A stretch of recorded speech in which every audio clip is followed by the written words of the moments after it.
Hello,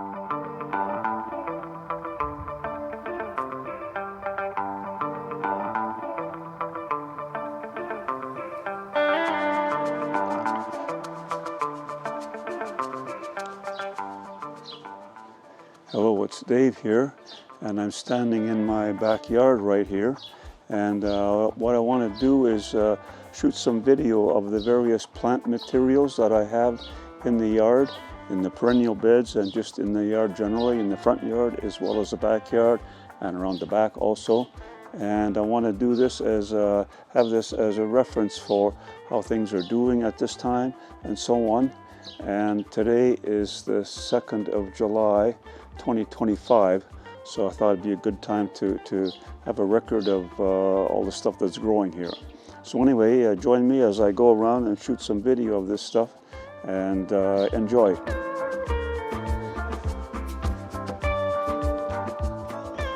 So first off, I want to show you these tomato plants, and these ones are growing in barrels, which seems to work pretty good.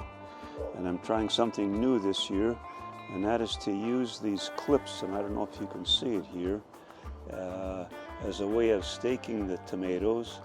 And then those clips are fastened onto a string which goes up to a frame above here, and so then the tomatoes would just grow up the string and save using stakes all the time. So I'm going to see how that works, and that might become the general practice for staking tomatoes.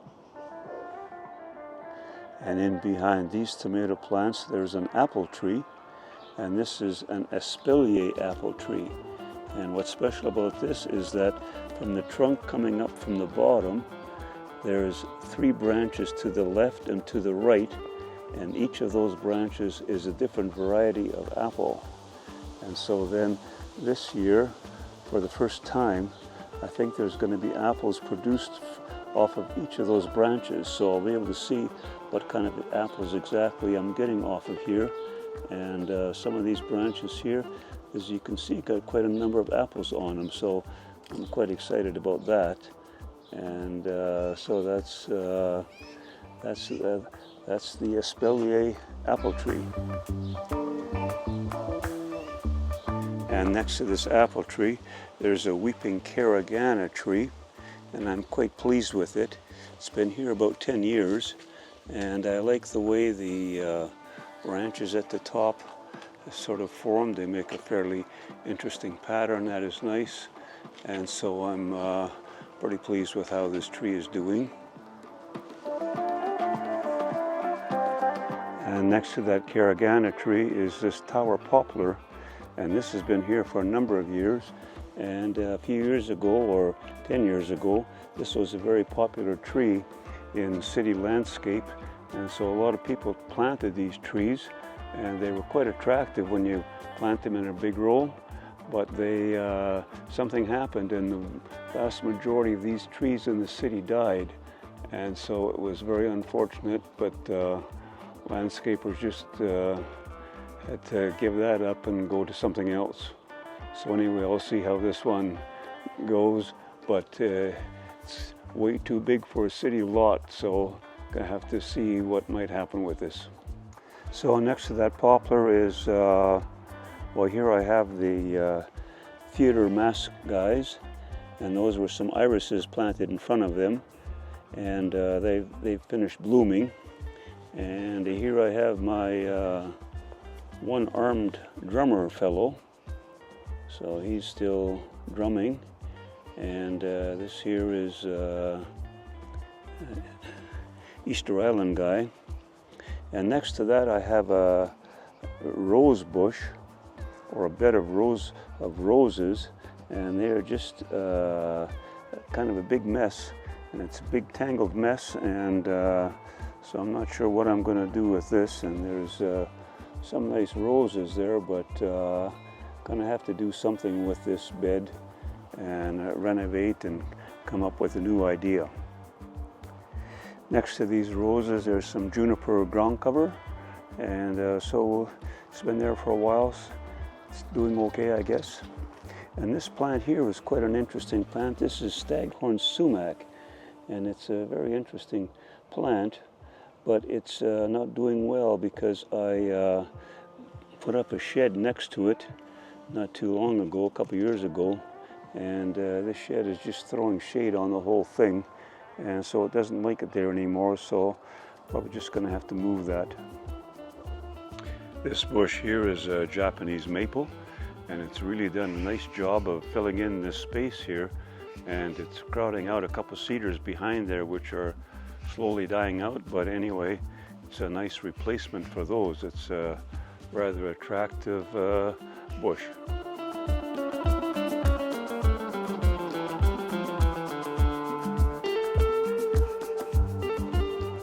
I forgot to mention earlier that I have a sea buckthorn, and that's what this is, a small one, and next to it is blue spruce, and I'm very determined to keep that trimmed to a small size because otherwise it's going to be huge and throw shade over the whole yard. But I'll show you the sea buckthorn, the big one that I have, and it's right over here next to the tower poplar. It's kind of grown in next to it, and people often mistake this for Russian olive because the leaves are quite similar, and they have those long, thin, silvery leaves. So anyway, quite a nice plant to have.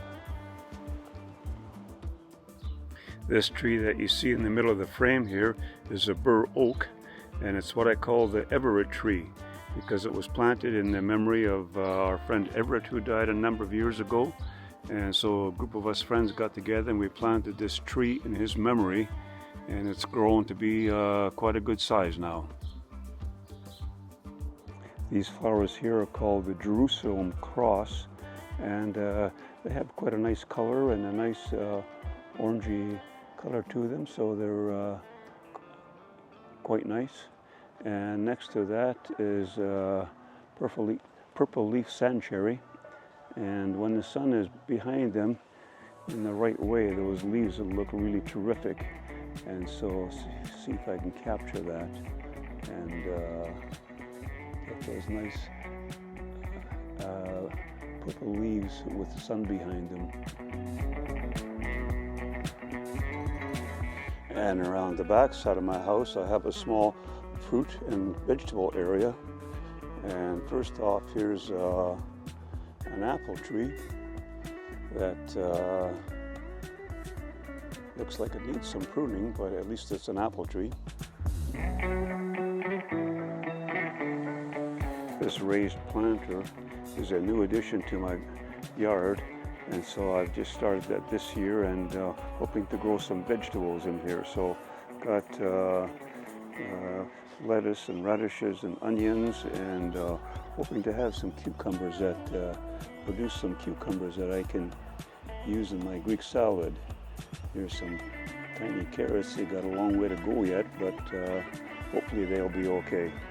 So anyway, this is an experiment, and we'll see how this all works out. And next to this raised bed, I got some potatoes growing, so hopefully I'll have a little bit of a crop of potatoes. Got maybe 10 plants or so, so looking forward to that. And here I've got a pretty good sized little raspberry planting, so I'm hoping to have lots of nice raspberries that I can pick and enjoy. So they'll be getting ready to plump out pretty soon, but not quite yet.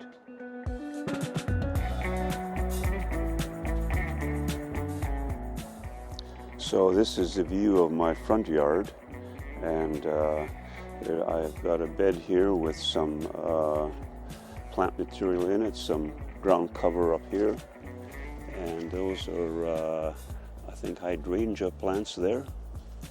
And then I have some Forster grasses here, which are quite nice, and leave them up all winter. They grow about 6 feet high, and they look really nice in the snow. So that's what those are. And there's some iris plants all over the place. And this here is a 9-bark tree. And a few weeks ago, all of these red flowers were white, and it was really quite remarkable. But anyway, they're red and they stay that color for the rest of the season. And so that's quite a nice tree to fill in this corner of the bed that is here. And just coming up on the other side, more iris trees.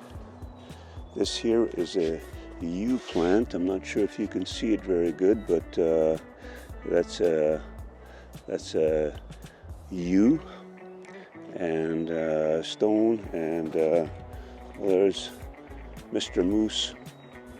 The lights get turned on in the wintertime. And in this front bed, right at the front here, those were anemones, and they had a mass of white flowers a few weeks ago. And but that's it for the flowering of that plant. And here we've got hostas and ferns that are competing for space. So it's kind of the old mistake of planting things too close together. But these hostas and ferns, they look nice. I just planted them too close together. Back in the bed, there's a couple varieties of potentillas, and then those flowers there are called purple coneflower, and they flower later in the season. And this is just the other side of the bed, more hostas and ferns. And on this side, there's these bushes here are Japanese lilac. They didn't really bloom that much, but anyway, that's what they are. And the tree that you see in the middle of the frame there is a mughal pine, and this particular variety of mughal pine is called big tuna. And I don't know if it really shows in this picture, but it's sort of shaped in the shape of a tuna fish, and hence it's a big tuna. So just a couple more things to show you. These are wave petunia, and these are a couple bedding plants into a pot. And so what I'm hoping is that by the end of summer, those petunias will cover that whole pot as well as that stand. And if there's any farm kids out there, you'll know that that stand is a cream separator. And I spent my childhood operating one of those on a daily basis, so I'm very familiar with that. But anyway, that's now become a stand. And next to that is this other small tree in the front yard, and this is a Amur cherry, and it's a nice tree to have because it's pretty small and doesn't grow too fast, and they develop an interesting bark. And I don't know if I'm going to be able to show this or not, but that bark is sort of almost like a birch-like bark, and in time that'll look quite interesting.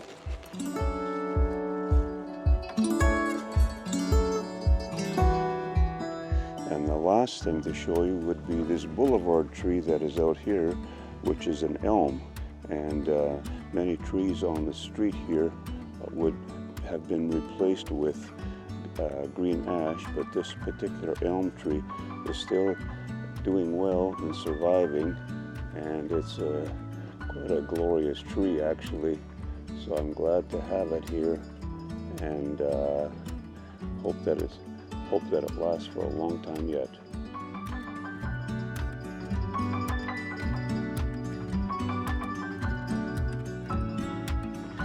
And another shot of this elm tree with my street in the background, and this is a view looking straight up.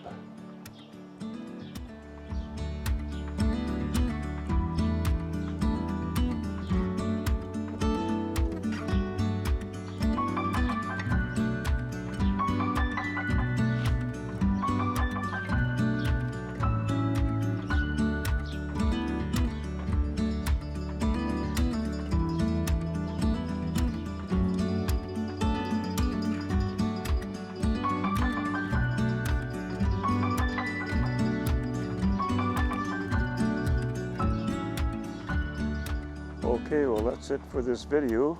So thanks for watching, and hope you all have a good summer, and see you next time. And by the way, happy gardening. Okay, see you. Bye.